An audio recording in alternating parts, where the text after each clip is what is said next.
말씀 나누도록 하겠습니다. 우리 금요일과 주일 계속해서 HIM 집회와 또 이 21일 새벽기도 통해서 주님께서 주시는 음성 귀 기울이고 있습니다. 그래서 오늘 세 번째 시간 여러분들과 나눌 설교의 제목은 부흥과 개혁을 위해 살라. 한번 따라해 볼까요? 시작. 부흥과 개혁을 위해 살라. 할렐루야. 모든 강사님들이 한국뿐만이 아니라 지금 전 열방이 정말 어두운 시간을 지나고 있다라고 말합니다.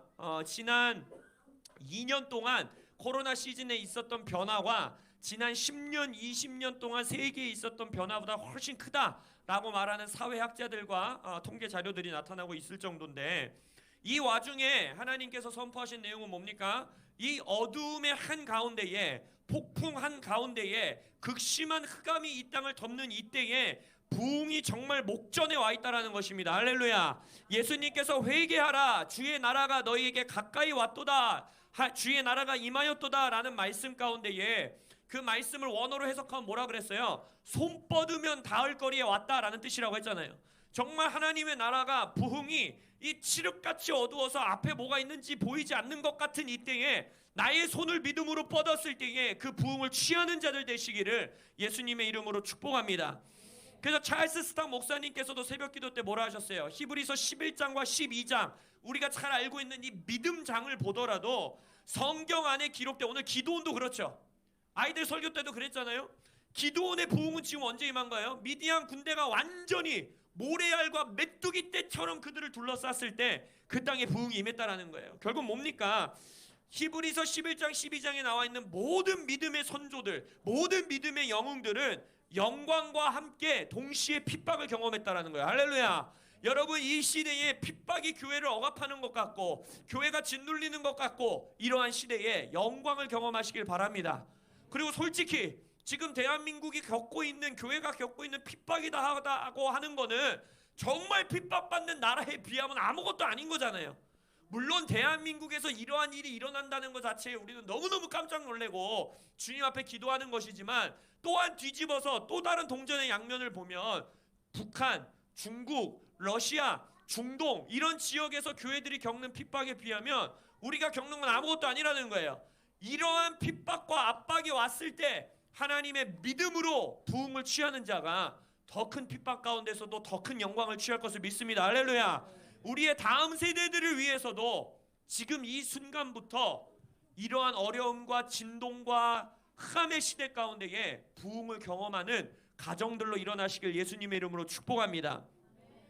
그래서 강사님들이 계속해서 선포한 게 뭐예요? 부흥은 어두움 한가운데서 펼쳐진다라는 거예요.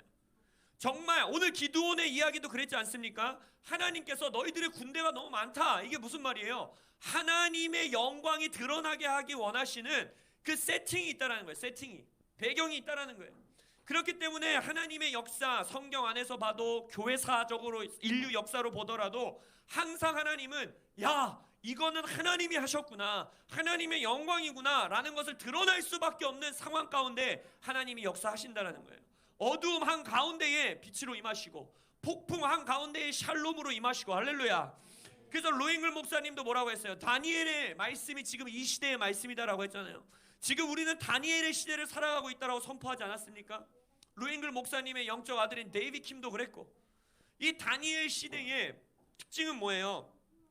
놀라운 부흥을 경험하는, 놀라운 하나님의 계시가 열리고 하나님의 미래의 역사가 우리 교회에게 계시되어지고 기도로서, 금식으로 실제적으로 어둠의 영들과 대적하여서 그들을 밀어내고. 할렐루야.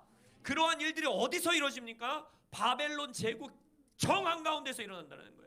바벨론 제국은 성경 안에서 실제적으로 하나님의 나라를 대적했을 뿐만 아니라 영적인 의미로도 계시록에까지 끝까지 하나님의 나라를 대적하는 제국이 어디예요? 바벨론 제국이에요. 그렇다면 지금 우리가 살아가고 있는 이 시대에 하나님의 이 말씀의 기준을 무너뜨리려고 하고 교회를 대적하고 이스라엘을 대적하고 있는 모든 세계 정부들, 법안들, 이런 문화들, 이런 미디어, 이 모든 것들은 결국 뭐로 상징되는 거냐? 바벨론으로 상징되는 거예요. 그렇다면 이러한 교육의 시대에, 이러한 미디어의 시대에, 이러한 정말 정부가 하나님의 나라의 기준을 실제적으로 대적하는 시대에 우리는 부흥을 기대해야 합니다. 할렐루야. 부흥의 역사에 동참하셔야 됩니다. 아이들에게도 말씀드렸듯이 부흥의 역사의 동참은 선택이에요. 여러분에게 선택으로 주어지는 겁니다. 돌아가도 돼요. 하나님이 뭐라 하지 않아요는 좀 말이 이상하고, 아무도 돌아가도 돼요. 너희들의 집으로 돌아갈 자는 돌아가게 하고, 선택할 자만 선택할 수 있는 거예요. 선택하는 자 앞에는 영광과 핍박이 함께 있는 거예요. 이 핍박을 피하려는 자는 영광을 취하지 못하는 것입니다. 할렐루야. 그래서 이 어두움의 때에 부흥을 선택하시는 여러분들 되시길 예수의 이름으로 축원합니다. 그래서 최한 목사님과 데이빗 킴도 세계 역사, 우리가 알고 있는 세계사를 성경적인 시선으로 바라보면서 뭐라고 했습니까? 학개서 2장 7절에서 9절 뭐였어요? 하나님이 열방을 진동하신다라는 거예요. 세계 역사 가운데에 세계 2차 대전 이후로 전 열방이 이렇게 영향을 미치고 진동되었던 건 지금 코로나 시대밖에 없다라는 거예요. 여기저기 국지전도 있었고 뭐 경제전쟁도 있었고 뭐 중동 지역 전쟁도 있었고 했지만 그것은 전 세계에 영향을 미치지 못했어요. 그 지역 아니면 그것과 관련된 나라들만 영향을 받았지만 세계 2차 대전만큼은 모든 나라가 실제적으로 전쟁에 참여하지 않아도 내가 자유민주주의 국가들의 편에 설 거냐 아니면 공산주의, 독일로 대표되는 공산주의 쪽에 설 거냐라는 걸 선택하지 않을 수 없는 시대였다는 거예요. 선택을 강요당했단 말이에요. 그러면서 그 선택으로 인해서 유익을 얻은 나라가 있는가 하면 엄청난 피해를 입은 나라들이 있다는 거예요. 그러나 지금 코로나도 동일해요. 코로나가 싫든 좋든 지금 전 세계의 경제, 문화, 정치, 외교, 국방 뭐 할 거 없이 모든 것에 영향을 미치는 시대가 지금 우리가 살아가고 있는 시대예요. 때와 시즌을 볼 수 있는 눈들이 열리시길 예수 이름으로 축원합니다. 근데 하나님의 역사 가운데에 세계 2차 대전뿐만 아니라 각 지역에도 영국이면 영국, 미국이면 미국, 대한민국이면 대한민국 항상 그 나라의 역사의 가장 어두운 역사 이후에 한국만 해도 한국 전쟁 이후에 전 세계가 경험해보지 못한 교회의 성장, 선교사들의 숫자의 증가 이런 모든 것들을 경험하지 않았습니까? 세계 2차 대전도 마찬가지였다라는 거예요.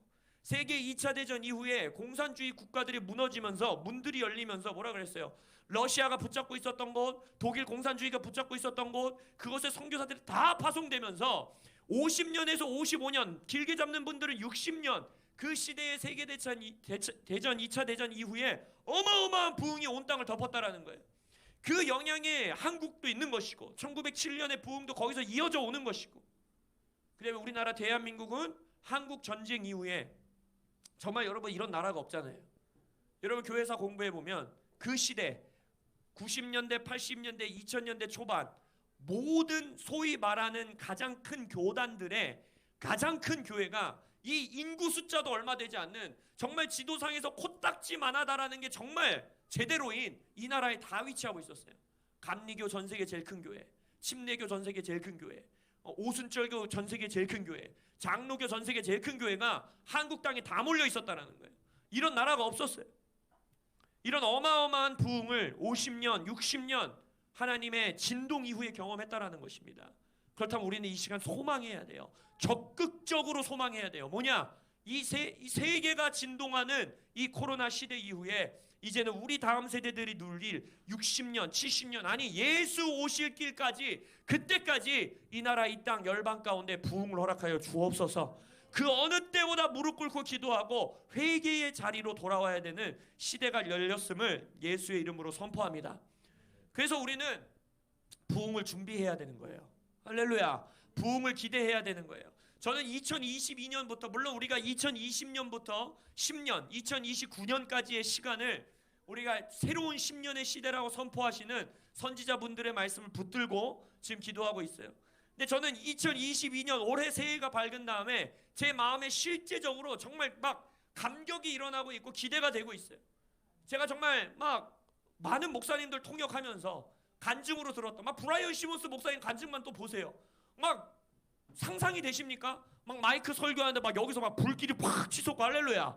막 여기 막 반경 몇 킬로 막 전기들이 다 나가고 그 곳에서 막 누가 말하지도 않았는데 온 교회 성도들이 회개하고 부흥을 경험하고 우리가 전설과 같이 들었던 그 일들이 우리가 생각하고 있는 그 부흥이 정말 이 시대에 우리의 삶에서 벌어질 수 있다면 일어날 수 있다면 전 올인이에요. 올인. 할렐루야. 올인 하시는 여러분들 되시길 예수님의 이름으로 축원합니다. 근데 우리 강사님들이 다 말하셨던 게 뭐예요? 부흥을 준비하면서 동시에 우리의 마음 가운데 품어야 되는 게 뭐라고 했습니까? 부흥이 개혁까지 이어져야 된다는 거예요. 개혁까지. 정말로 하나님께서 지금 큰 부흥을 준비하고 계시기 때문에 지금부터 부흥이 목전에 와 있는 지금부터 그 부흥이 우리에게 임하였을 때, 부흥이 정말 호련히 왔을 때 우리가 삶을 어떻게 살아가야 되는지 지금부터 준비되어야 된다는 거예요. 무슨 말입니까? 지금까지 많은 경우 부흥이 일어났을 때 어떤 교회, 어떤 지역, 어떤 집회, 어떤 부흥회 이런 곳에서 놀라운 부흥, 막 치유의 부흥, 막 귀신들이 떠나가고 뭐 정말 아프리카 지역만 하더라도 막 정말 휠체어를 막 그 목발을 걸어놓고 갔던 교회에 막 목발이 이만큼 걸려 있었던 교회들이 있었고 그런 식으로 막 부흥이 일어났을 때 그게 소위 말하는 사회 변혁, 정말 그 세상이 변화되고 그 도시가 변화되고 국가가 변화되는 개혁까지 이어지지 못한 가장 큰 이유가 무엇이냐? 여러분, 부흥의 역사는 반드시 교회에서부터 시작됩니다. 할렐루야. 기도하는 자들, 정말 아주사 부흥, 뭐 이 평양 대부흥 다 보더라도 항상 부흥은 두세 사람, 10사람, 50명, 20명 이렇게 정말 희생적으로 기도하는 그 자리에 부흥이 임한다라는 거예요. 하나님의 백성들 가운데 부흥이 임한다라는 거예요. 근데 그 부흥이 교회 안에 머물렀기 때문에 개혁까지 이어지지 못한다는 거예요. 그게 무슨 말이냐? 보통 우리가 우리 시대 이제 뭐 지난 한 10년, 20년, 30년 동안 있었던 부흥의 역사들을 보면 항상 어떤 개교회의 매일 밤 부흥회 아니면 뭔가 연합 모임, 집회 이러한 형태로 지속되다가 퍼져나가지 못하고 사람들이 지치고 모임들이 흐지부지 되면서 그 부흥의 불이 꺼졌다라는 거예요. 우리 시대에 부흥이 없었다 하지만 여러분 이곳저곳에서 부흥의 역사들이 있었습니다. 실제로 제가 미국에서 유학할 때 당시만 하더라도 제가 살고 있던 지역에서 얼마 떨어지지 않았던 꽤 떨어지긴 했죠. 비행기 타고 가면 금세긴 한데 가면은 그 지역에서도 어마어마한 치유의 부흥이 터졌었어요. 어떤 모임을 시작했는데 그냥 집회, 평범한 집회였는데 거기서 갑자기 암 환자들이 낫고 막 불치병들이 낫고 막 절름발이들이 일어나고 소경이 눈을 뜨고 막 정신질환자들이 갑자기 제정신을 찾고 이런 엄청난 부흥이 시작되면서 그날부터 매일 저녁 하루도 빼지 않고 부흥회가 시작된 거예요. 그래서 막 열방에서 비행기 타고 와서 치유기도 받고 막 거기서 엄청난 기적들이 일어나고 막 종양들이 녹아 없어지고 이러한 부흥들이 여기저기에 있었어요, 여러분. 근데 그 부흥이 넓게 퍼져가지 않은 이유가 뭔지 아십니까? 그것들을 절대 폄하하는 것이 아닙니다. 그 부흥을 이끌었던 지도자분들이 제가 알고 있는 관계 맺고 있는 분들도 있고 그런 역사들이 더 퍼져나가지 못한 이유는 바로 그 부흥이 터졌을 때 하나님의 기적의 역사가 일어날 때 하나님의 불이 그곳에 임했을 때 부흥 안에서 성도들이 무장되어 파송받지 못했기 때문이에요. 그 부흥이 그곳에서 터졌을 때 기적도 있었습니다. 놀라운 말씀도 선포되었습니다.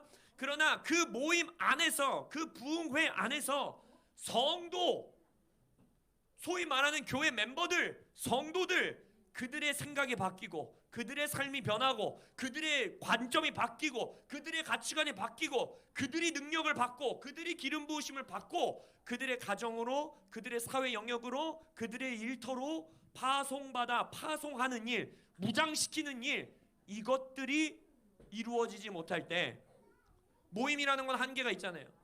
여러분 오늘 이곳에 부흥이 임하길 저는 진심으로 바랍니다. 할렐루야. 부흥이 임하면 우리도 예배하고 싶지 않겠어요? 올 때마다 하나님이 나타나시는데 올 때마다 기적이 일어나는데 예배하기 싫은 사람이 어디 있겠어요? 할렐루야.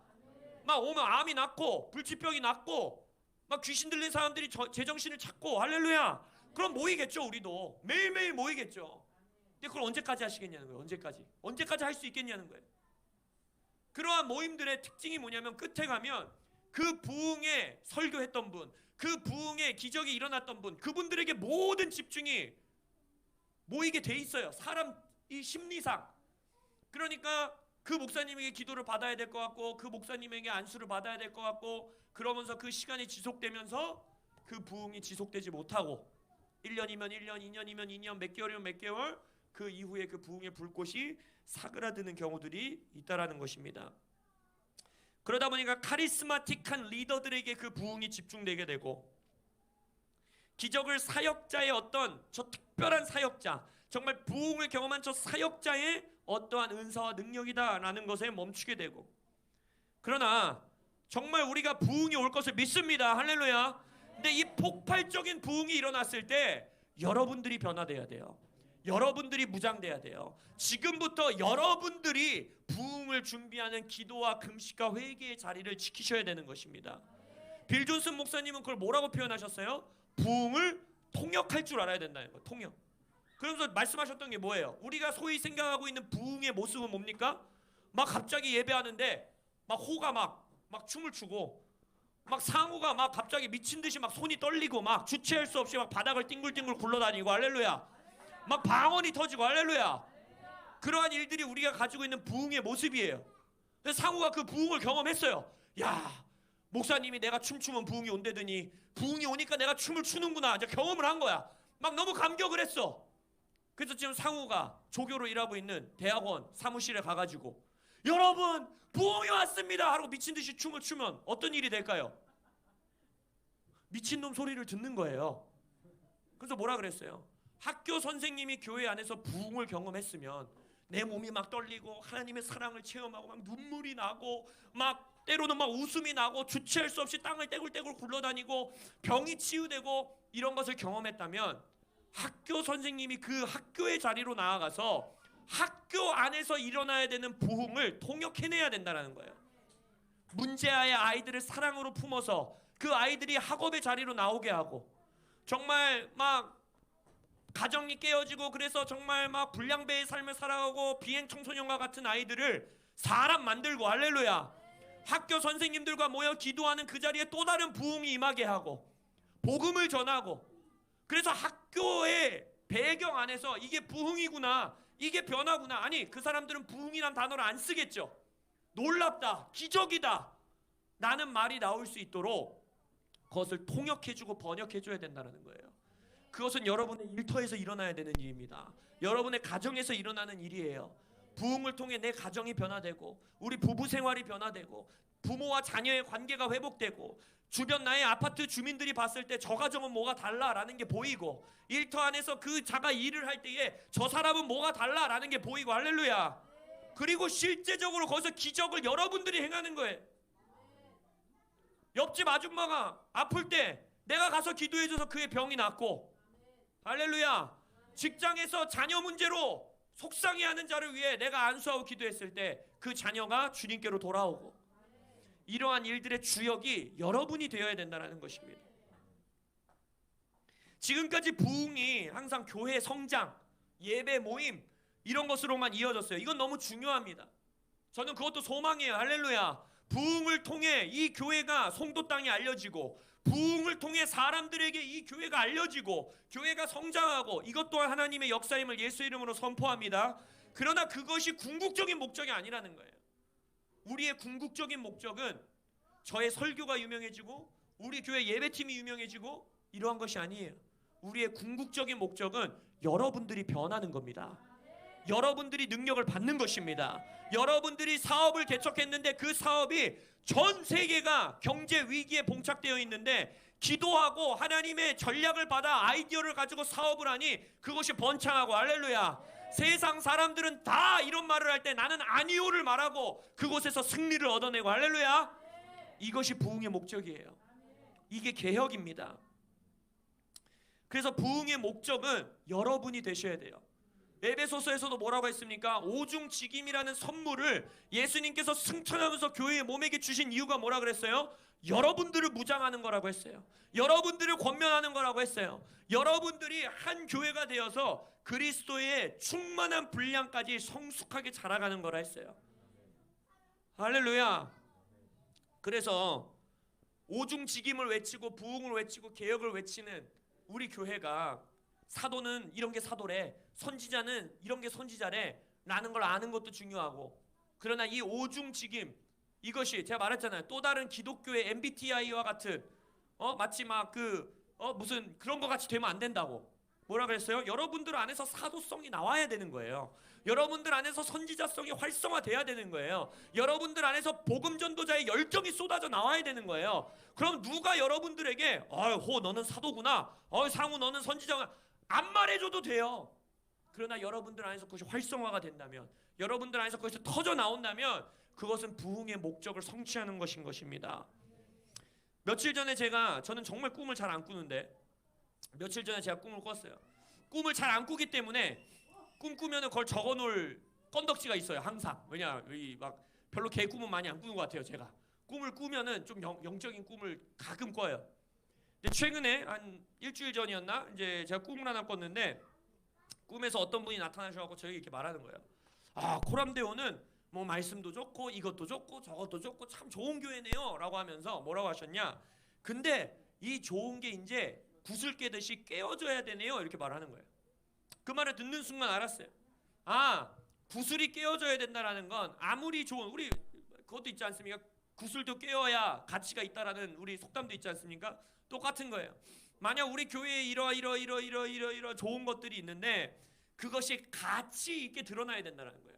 그것이 남들 눈에도 우리 눈에만 우리 교회 이거 참 좋다, 우리 교회 이거 참 좋다 여기서 머무는 것이 아니라 누가 봐도 저건 진짜 좋은 보석이다, 저건 정말 가치 있는 보석이다 라는 것이 드러나야 된다는 거예요. 이 꿈에 대해서는 전 계속해서 해석을 구하고 기도하겠지만 그 중에 가장 중요한 것이 하나가 뭐냐, 여러분들이 여러분들의 삶에서 사도적 제자로 드러나는 거예요. 이 교회의 가치는 여러분들에게 달려있는 것입니다. 이 교회의 가치는 제가 설교를 얼마나 잘하냐, 이 교회의 가치는 예배자들이 예배를 얼마나 잘 인도하냐, 그것도 하나의 일부겠지만 그것이 중요한 게 아니에요. 여러분 정말 교회가 부흥하고 교회가 살아나는 교회에 목사님 설교가 정말 이해 안 될 정도로 어눌한 경우가 얼마나 많은지 아세요? 여러분 우리나라에 설교 잘하는 목사님들 너무 많아요. 정말 많아요. 근데 저 교회에 뭔가 있어. 성도들의 삶이 변화돼. 저 지금 떠오르는 목사님들이 몇 분 계세요. 설교를 들으면 정말 죄송하지만 끝까지 들어볼 수가 없어. 말도 어눌해. 단어도 이상하게 말씀하셔. 막 몸의 태도도 이상하셔. 근데 그 교회에 부흥이 있다는 거예요. 그럼 그 교회의 가치는 뭡니까? 성도들의 변한 거예요. 성도들의 삶이 그리스도의 모습으로 드러나는 거. 할렐루야. 이것이 우리 교회의 부흥의 목적인 것입니다. 그래서 여러분들이 이 시즌에 붙들어야 되는 말씀은 우리가 다 읽지는 않겠지만 출애굽기 17장의 말씀입니다. 제가 요약해서 여러분들에게 이 말씀을 나눌 것인데 출애굽기 17장 8절부터 16절에 아주 놀라운 말씀이 기록되어 있어요. 바로 뭐냐면 이제 출애굽을 한 백성들에게 아말렉 족속과 싸우는 그 전쟁의 이야기가 나옵니다. 근데 이 아말렉 족속은 굉장히 특별한 족속인데 왜냐? 하나님께서 대대로 그러니까 영원토록 나와 대적하는 민족으로 아말렉 족속을 선택하세요. 그러면서 하나님께서 뭐라고 합니까? 이 족속은 진멸해야 된다는 거예요. 이 족속은 너희들이 대대로 싸워야 된다는 거예요.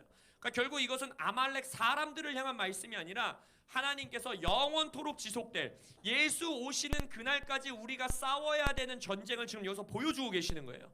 이 싸움은 여호수아와 모세와 이 시대에만 국한된 것이 아니라 지금 성경을 읽고 있는 교회인 우리들에게 너희들이 예수님이 다시 이 땅에 오는 날까지 싸워야 되는 싸움이 있다라는 거예요. 그것을 지금 우리에게 보여주시는 거예요. 근데 우리가 이 이야기 잘 알잖아요. 모세가 두 팔 들어 중보할 때는 어떻게 했어요? 여호수아와 그의 군대가 이겼고, 모세가 중보의 팔이 내려갈 때는 여호수아와 그의 군대가 밀렸고, 그래서 아론과 훌이 돌을 놓고 모세의 팔을 받치고, 그래서 모세의 팔이 떨어지지 아니하니 어떻게 합니까? 여호수아가 아말렉 군대를 이기는 거예요. 이것을 통해 여러분들과 나눌 수 있는 이야기가 너무나 많이 있지만 오늘 여러분들이 주목해야 되고 집중해야 되는 것은 뭐냐면 여러분들이 기억하셔야 돼요. 여러분들의 삶의 모든 영적 전쟁, 여러분들의 삶에서 누리는 어둠과의 모든 전쟁의 승패는 어디서 결정되느냐? 바로 기도의 자리에서, 예배의 자리에서 판가름 난다라는 거예요. 우리가 중보의 팔을 내리지 않을 때, 예배의 팔을 내리지 않을 때, 기도의 팔을 내리지 않을 때 우리에게는 반드시 승리가 있다라는 것입니다. 그리고 이 땅에서의 삶에서의 승리는 영적인 세계에서의 승리가 이 땅의 승리를 좌지우지한다라는 거예요. 여러분들이 기도의 자리에서, 예배의 자리에서, 다니엘의 말씀도 그렇지 않았습니까? 기도와 금식으로 영적인 세상에서 바사의 군주를 밀어냈을 때, 바사 왕 뒤에서 일하고 있는 영적 세력을 밀어냈을 때 어떻게 했어요? 포로 귀환 시대가 열렸다라는 거예요. 실제적으로 땅에 열매가 맺혔다라는 거예요. 이것은 여러분들의 모든 삶의 영역에서 마찬가지입니다.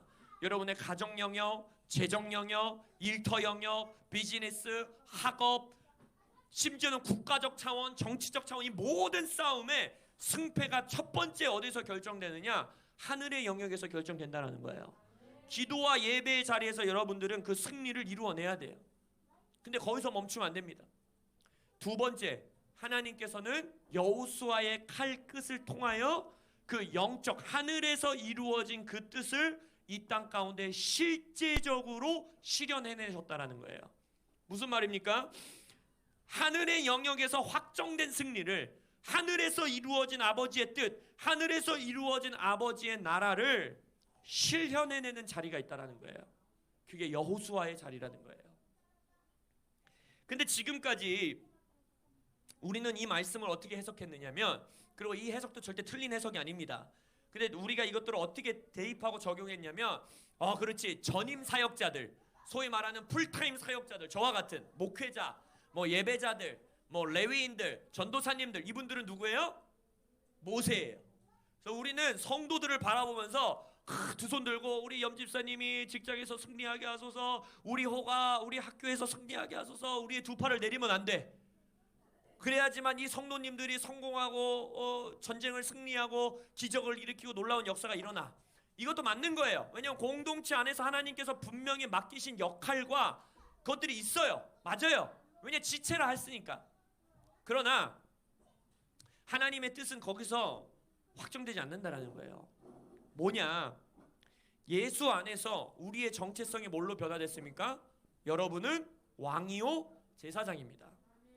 그렇기 때문에 왕은 뭘 상징해요? 실제적으로 칼을 들고 나아가서 땅을 정복하고 하나님의 나라를 이 땅에 세우고 법을 세우고 문화를 바꾸는 자를 말해요. 여호수아를 말합니다. 여러분들이 왕입니다. 할렐루야. 여러분들이 여러분의 일터와 가정 안에서 왕으로 일어나셔야 돼요. 근데 여러분들이 왕으로서 그 자리에서 하나님의 나라를 세우고 실제적인 변화를 가져오는 여러분들의 삶의 승패를 좌지우지하는 건 어디서 일어난다는 거예요? 제사장의 자리에서 일어난다는 거예요. 여러분들이 기도하셔야 돼요. 할렐루야. 여러분들이 시간 내 금식하시고, 여러분들이 시간 내서 예배하시고, 여러분들이 시간 내서 하나님 앞에서 씨름해야 되는 거예요. 이것이 성령 안에서 예수가 내 안에, 내가 예수 안에 왕과 같은 제사장으로 부름받은 여러분들의 부르심인 것입니다. 이게 부흥을 예비하고 부흥을 준비하는 자의 태도예요. 뭐예요? 그럼 목사님 우리를 위해서 기도 안 하시겠다는 거예요? 아니에요. 제가 말씀드리는 건 저도 여호수아와 모세의 자리를 지켜야 되고, 여러분들도 여호수아의 모세의 자리를 여러분의 삶에서 지키셔야 된다는 거예요. 이것이 부흥을 개혁까지 가지고 가는 교회의 정체성입니다. 여러분들이 여호수아의 자리에서 승리를 가져오셔야 돼요. 실현해내셔야 돼요. 근데 그것은 기도와 예배의 자리에서 먼저 획득하셔야 되는 거예요. 영적인 세상에서 먼저 승리를 취해내셔야 돼요.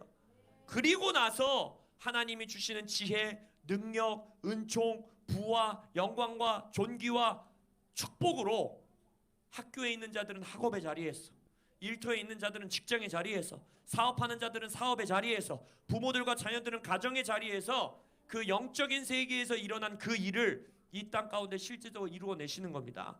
여러분의 삶이 변해야 돼요. 여러분이 일하고 있는 그 자리가 변해야 돼요. 그리할 때 부흥은 개혁까지 이어지는 것입니다. 기도하지 않는 자는 부흥을 경험할 수 없습니다. 이건 저주가 아니에요. 모세의 자리를 지키는 자가 여호수아의 승리를 경험하게 되는 시대를 경험하게 될 것입니다. 결론적으로 여러분들에게 하나 강조하고 말씀드리고 오늘의 말씀을 좀 마무리 짓고 싶어요. 이번 집회와 우리 예배를 통하여서 이 부흥과 개혁, 나의 삶이 변화되고 내가 하나님 안에서 은사를 받고 내가 하나님 안에서 성숙하고 내가 하나님 안에서 변화되어서 우리 공동체가 전체적으로 나의 영역, 나의 가정, 나의 삶, 우리의 도시에서 변화를 가져오는 개혁의 세대, 부흥의 세대로 일어나기 위해서 가장 중요하게 강조되었던 것들 중에 하나가 뭐냐? 바로 몸의 예배라는 것입니다. 몸의 예배. 척피어스 목사님께서도 이 시즌에 반드시 예배의 제단을 쌓아라. 교회들이 모여라. 세상이 교회를 핍박하고 막아내고 할 때 새로운 예배의 숨결, 성령의 새로운 숨결을 너희들의 모이는 공동체의 예배 안에서 경험해야 된다는 거예요. 그 자리에 성령의 호련히 임하신다는 것입니다. 또한 토니킴 목사님도 뭐라 그랬어요? 아브라함과 이삭의 이야기를 하면서 뭐라고 말씀하셨어요? 함께 가야 된다는 거예요. 동행해야 된다는 거예요. 이 예배는 아브라함이 제단을 쌓고 이삭을 바쳤던 그 하나님께 드렸던 믿음의 예배는 아브라함 혼자의 예배가 아니었다는 것입니다. 부모와 자녀의 세대가 부흥을 위하여 제단을 쌓는 일에 함께 연합하여서 세대와 세대가 모여서 예배하는 그 자리에 하나님의 순양이 준비된다는 거예요. 할렐루야. 그렇기 때문에 이 시대에 정말 여러분들이 부흥이 우리 눈앞에 왔다라는 걸 믿는다면, 정말 우리가 이 시대에 부흥을 위하여 준비돼야 된다라고 믿으신다면 공동체의 예배와 기도의 자리를 사수하시기를 예수님의 이름으로 축원합니다. 저는 보통 제 스타일을 잘 아시겠지만 저는 뭔가 막 여러분들에게 강요하고 막 이거 꼭 해야 돼요 라고 잘 안 해요. 맡기는 편입니다. 아이들은 제가 강요해요. 아이들은 거룩한 주입식 교육이 있어야 되기 때문에 애들은 무조건 강요해서 데리고 와야 됩니다. 그러나 어른들에게는 하나님의 우리 사도적 교회 자체가 뭐예요? 나도 하나님의 음성을 듣고 서로 하나님의 음성을 듣고 함께 분별하는 교회이기 때문에 실은 여러분에게 달려 있는 거예요. 그러나 이 시즌에 우리가 몸의 공동체 차원으로 정말 부흥의 시대라는 걸 믿기 때문에 몸의 예배, 몸의 기도, 몸의 이 공동체의 제단 쌓는 일에 열심을 다하시기를 예수님의 이름으로 축복합니다. 사도행전 16장 바울과 실라도 두 사람의 예배 가운데에 모든 감옥문이 열리는 역사가 있었고, 할렐루야. 오순절날 사도행전 2장에서도 120 성도가 모여서 한 마음으로 기도하고 예배할 때 성령께서 호련히 임하는 역사가 있다는 거예요. 두 번째 여러분들에게 권면드리기 원하는 것은 완전한 순종까지 나아가시길 예수님의 이름으로 축복합니다. 토니킴이 우리 목사님께서 뭐라고 말씀하셨어요? 창세기 22장 10절에서 12절, 모세가 산을 멀리서 바라보는 데까지만 가고 멈추지 아니하고 산을 올라가는 데까지만 가서 멈추지 아니하고 제단을 쌓고 이삭을 올려놓는 데까지만 하고 멈추지 아니하고 이삭을 몸을 묶고 불을 들고 있는 것에서 멈추지 아니하고 어떻게 했다라는 거예요? 칼을 들어 그 아들을 정말 희생하기 원하는 그 자리 끝까지 나아갔다라는 거예요. 근데 숫양이 이미 뿔에 그게 걸려서 있었다라는 거예요. 아브라함의 공급은 아브라함을 향한 하나님의 이 예수님을 뜻하는 거잖아요. 순양이 거기서 희생제물. 예수님은 이미 그 자리에 준비되어 있었어요. 근데 아브라함이 끝까지 순종할 때에 하나님께서 이미 예비하신 공급, 우리가 같이 기도하고 있는 이미 예비하신 하나님의 부흥을 우리에게 실제적으로 허락하신다라는 거예요. 그 자리가 근데 어디서 일어났습니까? 공동체의 예배. 세대와 세대가 연합하여 제단을 쌓는 그 자리에서 하나님이 역사하셨다라는 거예요. 여러분, 반쪽짜리 순종에 머물지 않으시기를 예수님의 이름으로 축복합니다. 예배면 다 됩니다, 여러분. 세대가 연합하여 예배하는 그 예배면 다 된다라는 걸 믿으시길 예수님의 이름으로 축복합니다. 그래서 여러분들 칼을 드는 데까지 나아가셔야 돼요. 재정에 놀라운 하나님의 부흥을 원하십니까? 그럼 재정 영역 안에서 하나님에게 완전히 순종하세요. 나의 하나님 앞에서의 돈을 쓰는 법, 헌금 생활, 11조 생활, 내가 하나님 안에서 돈을 어떻게 투자하는지, 돈을 어떻게 소비하는지 끝까지 순종하시길 예수님의 이름으로 축복합니다. 예배와 기도의 영역에서 공동체로서 금요 예배, 새벽 기도, 주일 예배 그 자리를 지키시고 함께 기도하시는 가정 영역 안에서 가정 예배, 물맷돌 암송, 자녀들과 함께하는 예배 그 자리를 사수하시는, 끝까지 사수하시는, 숫양 하나님이 예비하신 것이 우리에게 보여지는 순간까지 순종하시는 여러분들 되시기를 예수님의 이름으로 축복합니다. 말씀을 결론 짓기 원합니다. 이것이 바로 사도적인 교회예요. 만약 옛스러운 부흥을 원한다면요, 여러분들 그냥 교회 열심히 나오시고 정말 우리 목사님이나 예배팀이 뭔가 하나님 앞에서 씨름해가지고 놀라운 부흥을 이끄는 그러한 리더들이 됐으면 좋겠다라는 걸 소망하는 정도로 끝낼 수 있어요. 저에게 모든 짐을 지우소서 하고 부흥을 우리는 꿈꾸는 거예요. 그게 아니에요. 여러분, 사도적인 교회, 성경적인 교회는요, 여러분들이 매우 피곤하고 귀찮은 교회입니다. 여러분들이 모세의 자리로 나아가야 되고, 여러분들이 모세의 자리로 나아갈 수 있게 교회는 뭘 하는 거예요? 여러분들을 무장시키고, 여러분들에게 티칭하고, 여러분들과 함께 씨름하고, 여러분들과 함께 기도하고, 함께 중보하고. 할렐루야. 이것이 사도적인 교회예요. 부흥이 개혁까지 이어지기 위해서는 여러분들이 무장되어야 합니다. 부흥이 개혁까지 이어지기 위해서는 여러분들이 영적 세계 안에서 승리를 쟁취하셔야 됩니다. 부흥이 개혁까지 이어지기 위해서는 여러분들이 여호수아가 되어 여러분의 학교, 직장, 일터 안에서 승리를 쟁취해내셔야 돼요. 할렐루야. 그러한 교회 되기를 소망합니다. 그래서 여러분, 부흥을 통역할 준비를 하십시오. 부흥은 옵니다. 기도하는 우리에게 호련히 임하시는 날이 반드시 옵니다. 이제 여러분들은 여러분의 삶에서 그걸 어떻게 통역할 것인지, 나의 삶의 라이프 스타일 안에서 부흥의 라이프 스타일을 내가 어떻게 살아갈 것인지 지금부터 기도의 자리에서 준비하시는 여러분들 되시길 예수님의 이름으로 축복합니다. 아멘.